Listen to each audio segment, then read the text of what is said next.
thousands of Ukrainians gathered in central Kyiv for a fourth consecutive day of protests, voicing anger over President Volodymyr Zelensky's decision to remove Defense Minister Mikhailo Fedorov as part of a sweeping government reshuffle.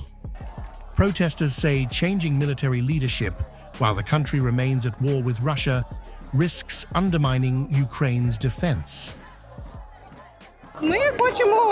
We want normal decisions from the authorities because it is not the right time to dismiss a really good, effective head of the Ministry of Defense. He has shown really normal results. So many drones have flown to Moscow. We are all here to win the war with Russia, not for someone else's ambitions to be above anything else. We are fighting for the country, and at this time, you simply can't do that.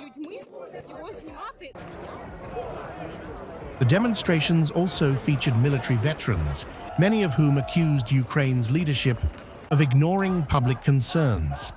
Protesters demanded not only Fedorov's return, but also called for sweeping changes within the country's military command. I came here today because we were not heard in the first days of the protests, and because I want my people and I to be heard by Mr. President, not only in words, but also in actions. What we want from the authorities is for them to hear us, remove Zelensky, investigate his actions, and return the right people to their rightful places. While protesters continued to fill the streets, President Zelensky did not directly address the demonstrations. Instead, he said he spent the day consulting senior military commanders on battlefield conditions, future strategy, and Ukraine's next military objectives.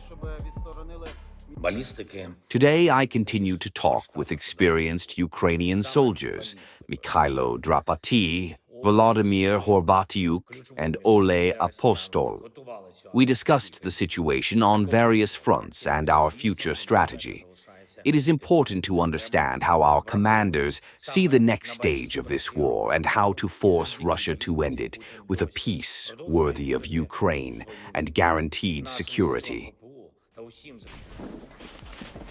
In his nightly address, Zelensky also focused on Russia's latest missile assault, urging Western allies to accelerate military assistance, particularly air defense systems, as Ukraine faces continued aerial attacks. Russia is betting on ballistics. Today, our air defense forces shot down 18 missiles and damaged more than 100 drones. It is very important that our partners understand what is happening. We need air defense missiles to protect our people every single day. The result is needed every day.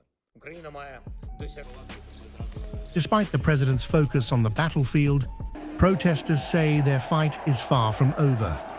They insist they will remain on the streets until the government responds to their demands, opening a new political front for Kyiv, even as the war with Russia continues. Last year we stood until we were heard, and our demands were met. So we will be here until we are heard, and the decisions we demand are made.